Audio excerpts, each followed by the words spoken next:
신앙 고백 드리겠습니다. 전능하사 천지를 만드신 하나님 아버지를 내가 믿사오며 그 외아들 우리 주 예수 그리스도를 믿사오니 이는 성령으로 잉태하사 동정녀 마리아에게 나시고 본디오 빌라도에게 고난을 받으사 십자가에 못 박혀 죽으시고 장사한 지 사흘 만에 죽은 자 가운데서 다시 살아나시며 하늘에 오르사 전능하신 하나님 우편에 앉아 계시다가 저리로서 산자와 죽은 자를 심판하러 오시리라. 성령을 믿사오며 거룩한 공예와 성도가 서로 교통하는 것과 죄를 사하여 주시는 것과 몸이 다시 사는 것과 영원히 사는 것을 믿사옵나이다. 아멘. 찬송가 544장 전송드리겠습니다. 찬송가 544장입니다. 울어도 못하네 눈물 많이 흘려도 겁을 없게 못하고 죄를 씻지 못하니 울어도 못하네 십자가에 달려서 예수 고난 당했네 나를 구원하시리 예수밖에 없네 힘써도 못하네 말과 뜻과 행실이 깨끗하고 착해도 다시 나게 못하니 힘써도 못하네 십자가에 달려서 예수 고난 당했네 나를 구원하시리 예수밖에 없네 참아도 못하네 할 수 없는 죄인이 흉한 죄에 빠져서 어찌하니 죽을까 참아도 못하네 십자가에 달려서 예수 고난 당했네 나를 구원하시리 예수밖에 없네 믿으면 되겠네 주 예수만 믿어서 그네를 힘입고 오직 주께 나가면 영원 삶을 얻네 십자가에 달려서 예수 고난 당했네 나를 구원하시리 예수밖에 없네 하나님 말씀 예레미야 애가 1장 1절에서 11절까지 말씀입니다.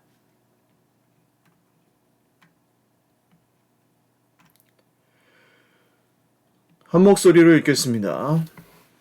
슬프다 이성이여 전에는 사람들이 많더니 이제는 어찌 그리 정확하게 앉았는고 전에는 열국 중에 크던 자가 이제는 과부같이 되었고 전에는 열방 중에 공주였던 자가 이제는 강제 노동을 하는 자가 되었도다. 밤에는 슬피오니 눈물이 뺨에 흐르며 사랑하던 자들 중에 그에게 위로하는 자가 없고 친구들도 다 배반하여 원수들이 되었도다. 유다는 환난과 많은 고난 가운데 사로잡혀 갔도다. 그가 열국 가운데 거주하면서 쉴 곳을 얻지 못하며 그를 핍박하는 모든 자들이 궁지에서 그를 뒤따라 잡았도다. 시온의 도로들이 슬퍼하며 절기를 지키려 나아가는 사람이 없음이로다. 모든 성문들이 적막하며 제사장들이 탄식하며 처녀들이 근심하며 시온도 곤고를 받았도다. 그의 대적들이 머리가 되고 그의 원수들이 형통하면 그의 죄가 많으므로 여호와께서 그를 곤고하게 하셨음이라. 어린 자녀들이 대적에게 사로잡혔도다. 나의 시온의 모든 영광이 떠나가며 그의 지도자들은 꼴을 찾지 못한 사슴들처럼 뒤쫓는 자 앞에서 힘없이 달아났도다.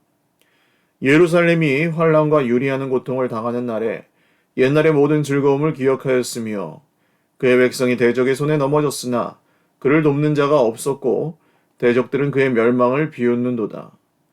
예루살렘이 크게 범죄함으로 조속거리가 되었으니 전에 그에게 영광을 돌리던 모든 사람이 그의 벗었음을 보고 업신여기며 그는 탄식하며 물러가는도다. 그의 더러운 것이 그의 옷깃에 묻어 있으나 그의 나중은 생각하지 아니하며 그러므로 놀랍도록 낮아져도 그를 위로할 자가 없도다. 여호와여, 원수가 스스로 큰 채하오니 나의 환난을 감찰하소서. 대적이 손을 펴서 그의 모든 보물들을 빼앗았나이다. 주께서 이미 이방인들을 막아 주의 성회에 들어오지 못하도록 명령하신 그 성소에 그들이 들어간 것을 예루살렘이 보았나이다. 그 모든 백성이 생명을 이으려고 보물로 먹을 것들을 바꾸었더니 지금도 탄식하며 양식을 구하나이다. 나는 비쳐나오니 여호와여, 나를 돌보시옵소서. 아멘.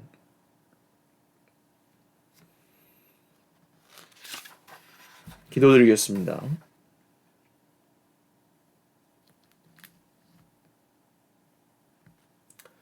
살아계신 하나님 아버지,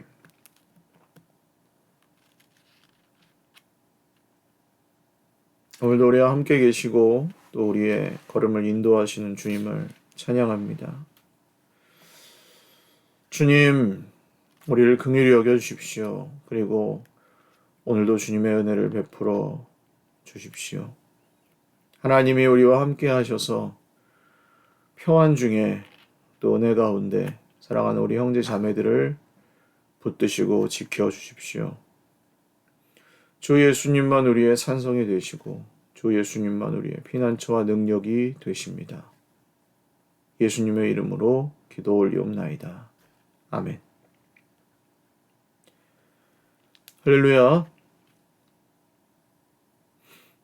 오늘 오전 8시에 우리 김길분 집사님 암센터에서 담낭 아래 혹 제거하시는 수술을 하십니다. 이 조직 검사도 하시고 앞으로 또 치료하실 예정인데 그 결과와 또 모든 회복과 치료 과정, 또 수술 모든 과정 중에 우리 하나님께서 함께 하시고 또 우리 집사님 강건하게 붙들어 주시도록 위해서 함께 기도해 주시기 바랍니다. 자, 예레미야 애가 성경입니다. 예레미야가 썼다는 말은 본문 중에는 나오지는 않습니다만 70인경이라고 이 구약 히브리어 성경을 헬라어 성경으로 번역한 이 고대의 그 구약 번역본이죠. 구약을 헬라어로 그리스말로 히브리어를 번역한 그 70인경의 이 애가의 제목이 예레미야 애가라고 붙어 있습니다. 그래서 많은 학자들이 대부분 예레미야가 썼다는 것을 한 18세기 정도까지는 다 동의를 했는데 지금 이제 현재는 그렇지 않다고 보는 학자들도 있는 편입니다. 왜냐하면 중간에 이 모든 내용들이 예레미야 성경과 조금 그 관점을 달리하는 부분들도 있고, 예를 들어 선지자를 향해서 탄원한다든지 이런 이 애가를 지은 이 기자의 어조와 예레미야의 상황이 좀 달랐다는 것. 또 이 시는 우리 성경으로 볼 때는 한글로 볼 때는 안 나타나지만 히브리어로 보면 1절 첫째 구절은 히브리어 첫째 알파벳인 알렙, 2절은 bet, 3절은 기멜, 4절은 달렙, 뭐 이렇게 A, B, C, D 형식으로 쭉 4장까지 그렇게 적혀 있습니다. 알파벳을 쭉 나열하는 그런 시로 적혀 있어요. 굉장히 정교하게 쓴 거죠. 앞 글자를 다 맞추고 운율을 다 맞추고 그렇게 처음부터 읽으면 그렇게 내용이 다 이 단어들이 그렇게 걸리게끔 A, B, C, D, E, F, G 우리말로 하면 가는구나 뭐 어쩌고 저쩌고 한 다음에 나는 뭐 이렇게 어쩌고 저쩌고 한 다음에 다람쥐가 뭐 이렇게 쓴 거예요. 가나다라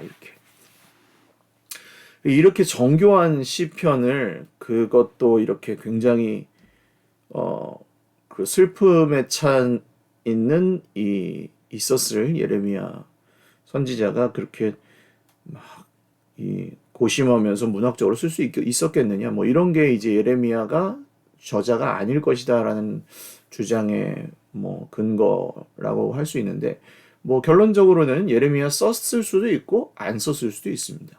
모릅니다.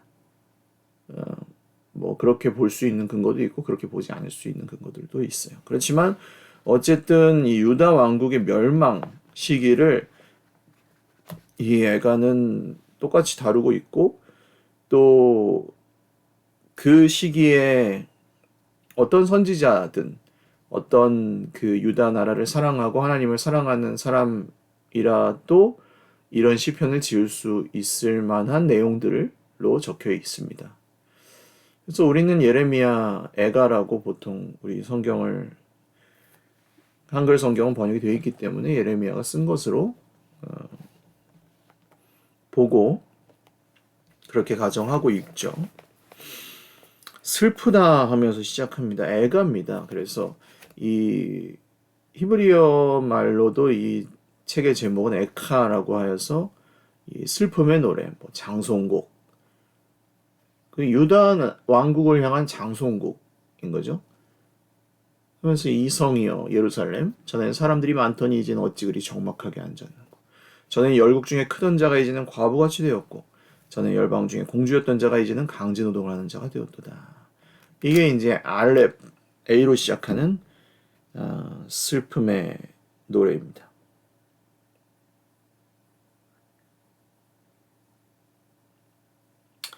그리고 밤에는 슬피우니 눈물이 뺨에 흐름이요 사랑하던 자들 중에 그에게 위로한 적 없고 친구들도 다 배반하여 원수들이었도다. 이게 이제 B로 시작하는 또 구절이에요.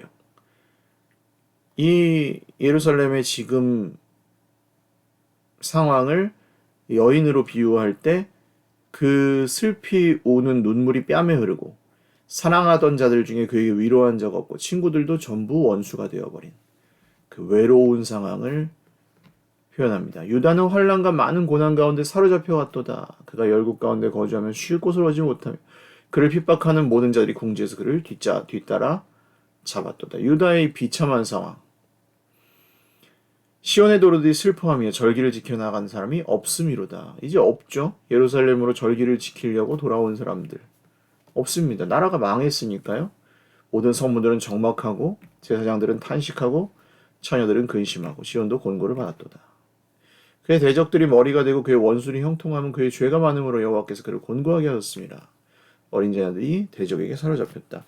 이 모든 구절들까지도 다 기멜달렙, 해, 와우, 자인, 헤테트, 요트, 카프 이렇게 해서 11번째 알파벳까지도 다 그대로 히브리어 알파벳에 맞게 쓰여져 있습니다. 근데 뭐 그게 왜 목사님 우리가 중요합니까? 라고 할 때 그냥 쓴 게 아니라는 거죠. 이 전체 애가 자체가 이 히브리 고대 시로서 쓰여졌고 문학 양식에 맞게끔 쓰여졌고 거기서 이제 오는 아주 그 정교한 감정 전달과 이런 것들이 여기에 다 담겨 있습니다. 그러니까 이 애가를 쓴 우리가 뭐 지금 정하기로는 예레미야. 이분은 지금 그냥 막 슬픔에 빠져서 뭐 아무런 뭐 그냥 말이나 막 나오는 대로 하는 그런 노래가 아니고 이 모든 슬픔을 아주 그 가운데에서도 정교하고 절제되고 정제된 언어들로 한 단어 한 단어에 신경을 써서 표현하고 있는 거예요. 하나님께서 이 일을 행하셨다는 것을 이 기자는 인정하고 알고 있습니다.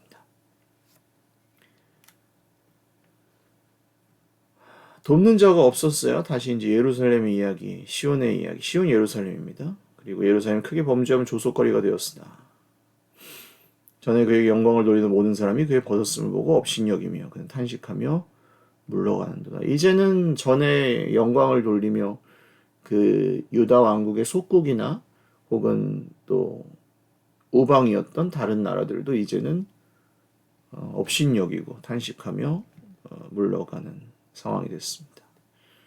더러운 것이 그의 옷깃에 묻어 있으나 그의 나중을 생각하지 않고 놀랍도록 낮아도 그를 위로할 자가 없다. 여호와여 원수가 스스로 큰 채와 인하여 환난을 감찰하소서. 여기가 이제 그 사실은 따옴표로 묶여야 될 부분입니다. 9절 마지막 여호와여 원수가 스스로 큰 채와 인하여 환난을 감찰하소서. 갑자기 1인칭이죠.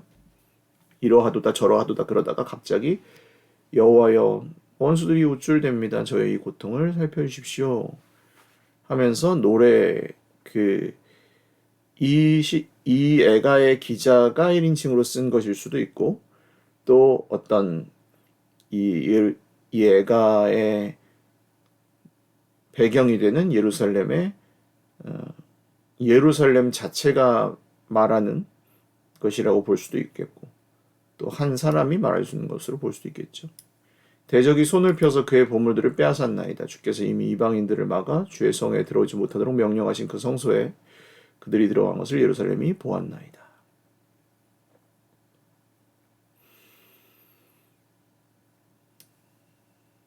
그러나 먹을 것이 없습니다. 백성들이 먹을 것이 없고 나는 비쳐나오니 여호와여 나를 돌보시옵소서. 여기까지가 이제 따옴표로 한번 묶이는 여기 그 19절 마지막부터 11절까지가 따옴표로 묶이는 독백, 예루살렘 화자의 독백이라고 할 수 있겠습니다.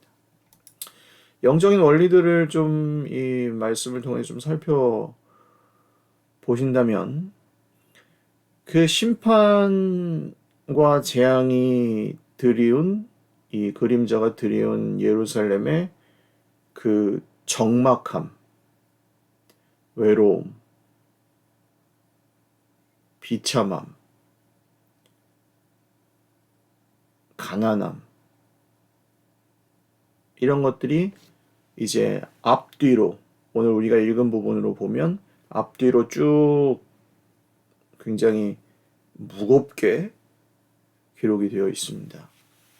그리고 결국 그 이유가 뭐냐라고 했을 때 그의 대적들이 머리가 되고 그의 원수들이 형통하면 그의 죄가 많음으로 여호와께서 그를 곤고하게 하셨다. 하나님이 그를 곤고하게 하셨다.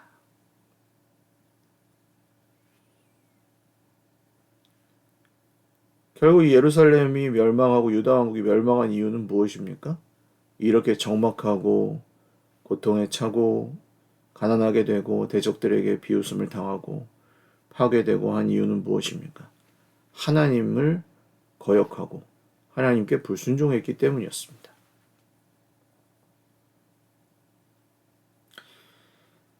우리가 믿는 하나님은 좋은 분이시죠. 우리에게 모든 것을 허락하시고 자기 아들의 생명까지 주셔서 우리를 구원하신 우리의 선하시고 신실하신 아버지이십니다. 근데 그런 하나님을 이용하고 하나님의 은혜를 당연하고 익숙한 것으로 여기며 만약 그렇게 계속해서 살아간다면 그것은 심판의 이유가 될 수 있습니다. 유다를 멸망시키셨지만 완전히 멸망시키신 건 아니었죠. 이 심판은 하나님께서 기한을 두고 내리신 심판이었고 70년이 차고 다시 돌아오게 하시려는 계획을 갖고 계셨습니다. 유다 나라는 결국 이 다윗의 왕조가 무너진 것 같았지만 다윗의 자손으로 오신 예수님께서 그 나라를 회복하셨다는 것이 성경의 주요 내용인 거죠. 하나님 앞에 불순종하는 삶의 결과는 결국 이 적막함과 외로움과 비참함과 가난함과 이 모든 그런 것들임을 굉장히 이런 이미지로 상징으로 그렇게 나타내고 있습니다. 또한 이 시에서 강조하는 것은 과거의 영광과 또 의지하던 사람들은 이런 위기와 심판의 순간에 결코 소용이 없다는 이야기를 강조하고 있죠. 그러니까 우리는 뭔가 의지하는 것들이 다 있습니다. 이루고자 하는 내가 원하는 어떤 것을 위해서 뭔가 의지하고 뭔가를 붙들고 그렇게 살아갑니다. 때로는 그래서 그러다가 그런 것이 우상이 되기도 하고 사람이든 물건이든 돈이든 그게 우리의 아주 엄청나게 중요한 것이든 그런 것들이 우리를 붙들고 있을 때가 많잖아요. 근데 정작 이런 정말 인생 최대의 고난의 순간, 인생 최대의 위기의 순간, 예루살렘이 멸망하는 그 순간에는 아무도 도와주지 않습니다. 내가 의지하던 그 어떤 것도. 저는 이렇게까지 표현을 해보고 싶은데요. 내가 의지하던 것들로 그런 위기에서 살아남게 된다면 그것이야말로 더 큰 저주가 아닐까 합니다. 하나님께서 주시는 그런 심판은 목적이 뚜렷하죠. 회개하고 돌아오라잖아요. 내가 의지하던 우상을 힘입어, 내가 의지하던 다른 강대국을 힘입어 위기를 탈출해 보십시오. 하나님께 돌아오겠습니까? 돌아오지 않을 것입니다. 위기에 소용이 없고 또 그것을 힘입어 돌아와봤자 저주에 불과하다. 그리고 이 애가를 전반부 지금 1절부터 5절, 6절까지의 내용은 그 예루살렘이 당한 심판의 그 심각한 상황과 비참한 상황을 노래를 한다면 7절부터 8절, 9절, 10절, 11절까지는 이제 그 뒤에 나오는 독백을 중심으로 해서 하나님 우리를 구해 주십시오. 이 기도로 자연스럽게 이어지죠. 결국 우리가 가장 간절히 기도할 때는 언제일까요? 네, 인생의 가장 힘들고 어려운 시절.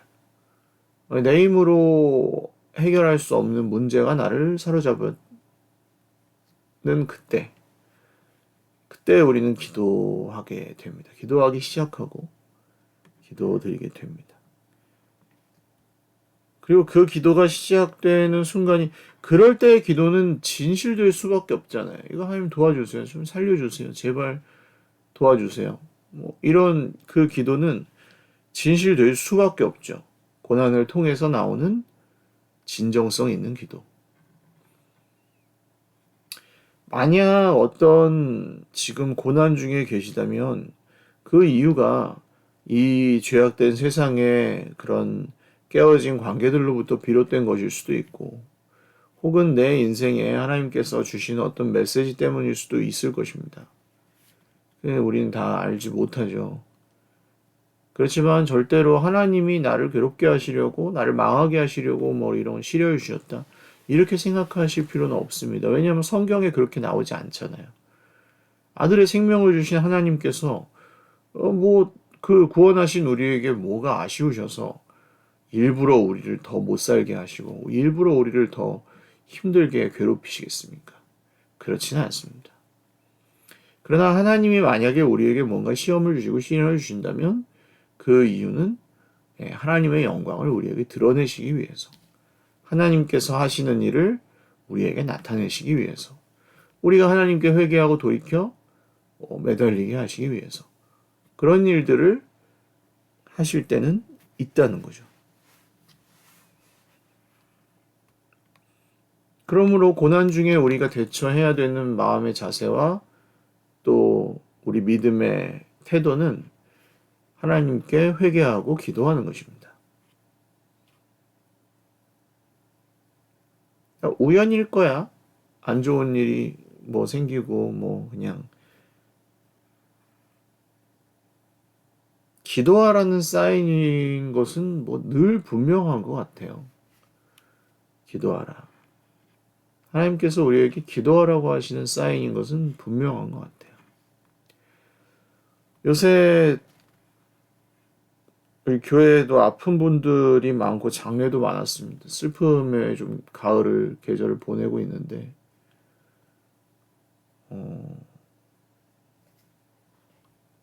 곰곰이 생각을 해 봅니다.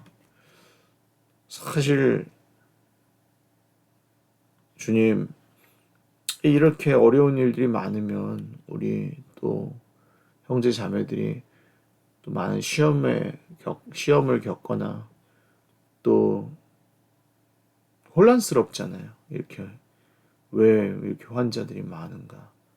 뭐 문제가 있는 거, 이유가 있는 건가? 뭐 이런 생각을 하실 수도 있고. 저 역시 그렇습니다. 그런데 하나님께서 원하시는 것이 어떤 마음일까라고 할 때, 제가 우리 구역장 총무님들의 방에, 우리 직접 올려주시기도 하고 제가 올릴 때도 있고 해요. 이런 환자들의 상황들이나 기도 제목들이나 지금 우리가 함께 어떻게 해야 될지 이런 것들을 올려보면 한 분 한 분 진심으로 축복하고 사랑하는 마음으로 이렇게 기도해 주시고 또 격려해 주시는 그 모습이 이 환난 중에 우리 공동체가 더욱 공동체가 되어가는 법을 배우고 깨어진 관계들은 고난의 때에 회복이 되는 경우들도 참 많은 것 같아요. 하나님께서 그 어려운 때를 통해 이건 정말 살고 죽는 질병에 걸렸을 때 무엇이 더 중요하겠습니까? 잠깐 고집 부리고 이런 것들은 아무 소용이 없잖아요. 가진 돈이나 내가 즐기는 쾌락이나 그 어떤 것도 나의 그 목숨, 생명의 문제 앞에서 지극한 고난의 앞에서는 사실 그 어느 것도 귀하다 말할 수 없는 것 같습니다. 우리 환우들을 위해서 여러분 계속 기도해 주십시오. 특별히 환우들이 이 환난을, 이 고난을 나를 향한 형벌로 여기지 않을 수 있도록 그렇게 기도해 주십시오. 성경이 말씀하는 대로 믿을 수 있도록 예수님이 우리를 사랑하시고 이미 구원하셨으니 우리를 지금 데려가시든 아니면 낫게 하시고 나중에 데려가시든 우리에게는 구원이 허락되어 있다. 영원한 부활 소망이 변하지 않는다. 이것이 사실은 우리가 그 아픈 가운데에서도 견디고 기쁨을 잃지 않을 수 있는 유일한 길인 것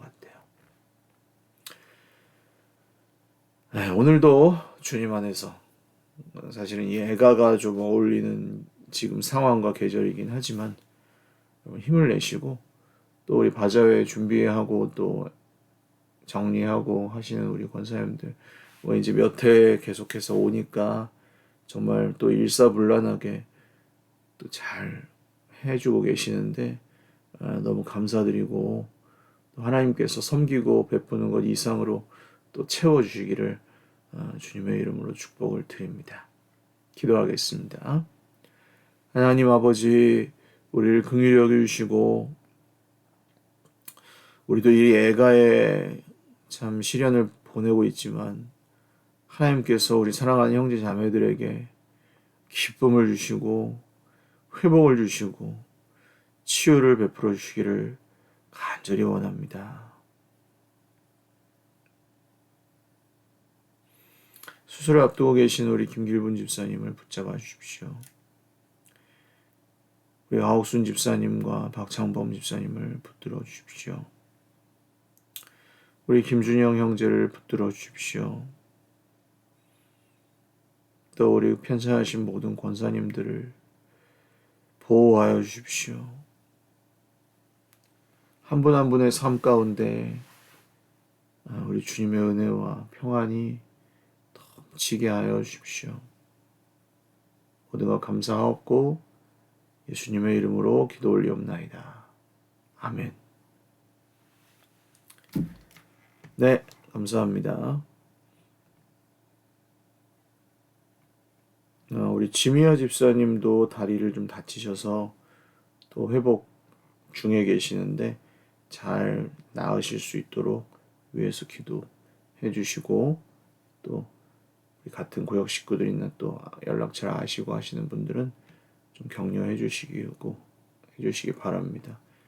우리 집사님이 바자회 오셔갖고 막 정말 하고 싶은데 얘 다리가 갑자기 다치는 바람에 너무 안타까우셔서 톡을 주셨는데 저도 안타깝더라고요. 집사님 꼭 나으시고 잘 나으셔서 무리하지 마시고 또 앞으로 더 많은 즐겁고 행복한 주님이 주신 시간을 함께 보내셨으면 좋겠습니다. 네, 오늘도 주님 안에서 힘내시고 또 복된 하루 잘 감당하실 수 있기를 바랍니다. 사랑하고 축복합니다.